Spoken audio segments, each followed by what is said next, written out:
Hey, what's going on, guys? So, again, I'm not going to bore you with a long intro, so we're just going to get into it. So today I'm going to show you how to make a live system. So just like my other tutorial, we're going to start with making a scoreboard in the chat.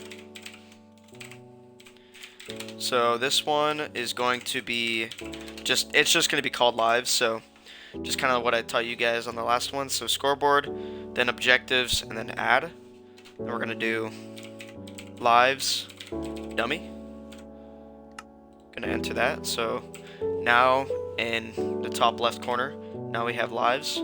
And so for this, how you guys want to run it in your map, it's completely up to you. It only works in the overworld as far as I know, so if you want to do it like the end or the nether, it won't really work. I mean, it might work in the nether, but I know it doesn't work in the end, so doing this in the overworld would be preferred. But here I just have, so still has lives, so this is if people have 0 or more lives, like that they have applied to their to themselves. So this will be, for example, let's say you have a PvP map and you want them to spawn in the arena. If they have 0 or more lives, then they're gonna be here. And this one, once they TP, so once they respawn back in this box here, and they have 0 lives when they respawn in here, then they're going to go into the negatives, and once they go into the negatives, then they're going to go to has no lives, which will be, for example, like if you have a PvP map, you know, instead of the arena, they would spawn in like a spectator zone. So that's what this is implying, same with this one. So that's what these are for. So these are where the TPs are going to be set to. And this is the spawn box. So this doesn't need to be applied for the world spawn unless you want it to be. But world spawn for me is just right here. But I'm going to make it so whenever, like for example, in your map, whenever people want to be put into the map, then they can, you know, click a button and it TPs them to the map, and then it sets their spawn inside this box. I'd prefer having it on like a 3x3 kind of like this. And another important thing, when you have like a spawn like this, you're gonna want your respawn radius on 0, because if that's like, for example, 20, then they have a chance of spawning outside the box. So just keep that in mind. So we're just gonna have a box like this, and this is all the commands for it. I don't have anything put into them, I just have them set up. So for this, you're gonna want to do execute as at A, run, and then instead of the selectors being at A in this command here, you're gonna do at S and then at S for both of these. And then for the first selector though on the execute, that's gonna be as at A.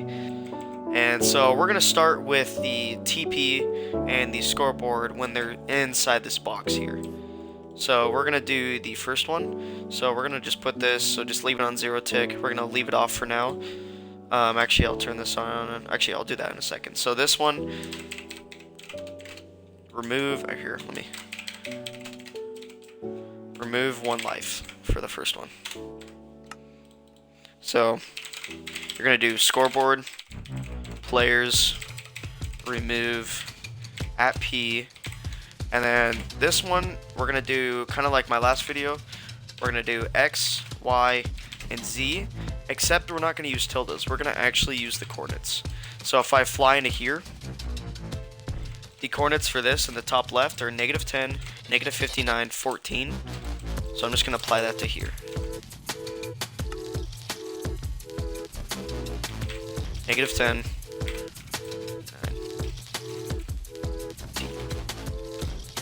So now that I have this, then we're going to do a radius. I'm just going to do a radius of 8. So for your map, whatever area you have to where they respawn, you know, it could be whatever, but for me, I have this box here. You want to do it in the center of that area. So for me, these are the coords for that. So it's just removing at P, coordinates, and then a radius. And then for this, we're just going to want to do M, and then we're going to do that. So what this does is it doesn't remove a life from anyone in creative. So let's say you make maps, right? You don't want this to happen to anyone like in creative. Like let's say you're working on your map and all of a sudden this applies to you and then you don't want that to happen. This will prevent that. And for example, for like the other game modes, this is adventure and this is survival.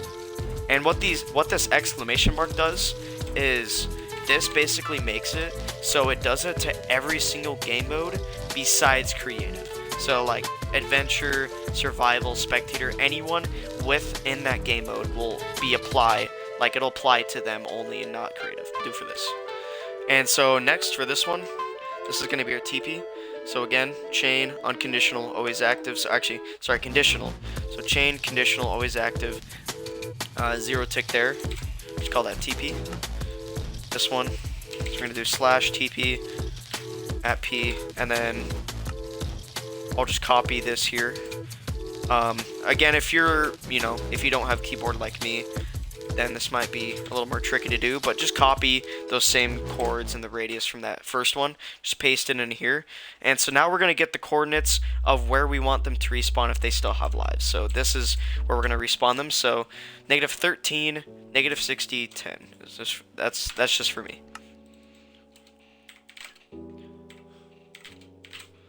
So now if I still have lives, I'm going to spawn here. So that's all you got to do for the TP. So that's it for this first system. So we're going to turn this on now. So it's just the scoreboard removing 1 life, and then it TPs them. And now, oh yeah, I'm sorry guys, I forgot to do one more thing. Okay, so we want to make sure we have this. Basically, if they have 0 or more lives, then these commands will apply to them. So, for example, if I had negative lives, then this won't apply to me, and it'll only apply to the people who are going to be spawned outside the map, for example, like not back into the wherever you want them to spawn if they still have lives. So you're just going to put that into both these commands.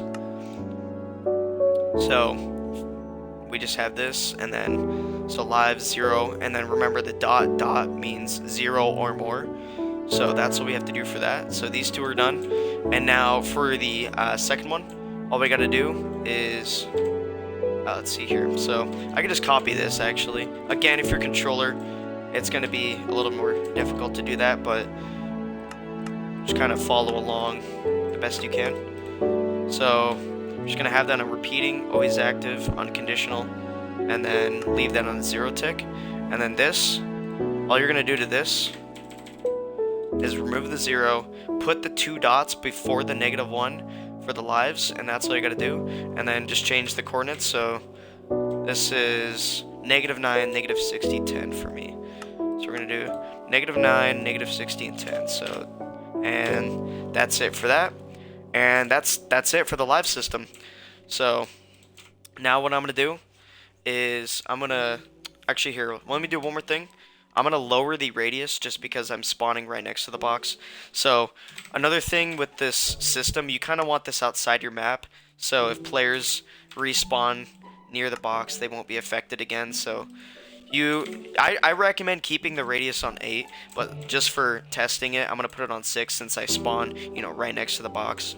So all we're going to do is, just to test it, you're going to do scoreboard, players, set, at S, lives, and then 3, for example.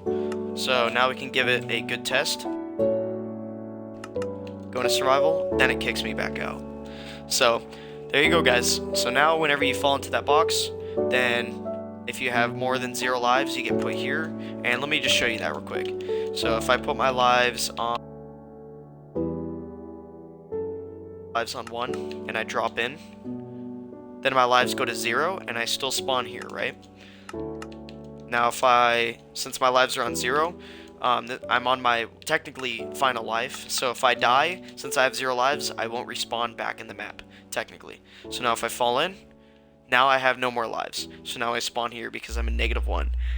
And to reset that, just make your own system. Like, for example, if you have like an end game system, you can just do it. So to fix that, you can just do whoever's in your game. You can just do this. Scoreboard players set at A, so everyone in your game, lives, and then 3 whenever you're done with your match. And then it'll set their lives back to 3. So then you can restart it from there. But yeah, this is how to make a automated live system. It's pretty simple. It only takes 3 commands, really, if you're not including the title rod to display it above your hotbar. But yeah, that's all you got to do there. And well, that's it. Hope you guys enjoyed, and subscribe for more tutorials and crazy videos, and I'll talk to you guys later.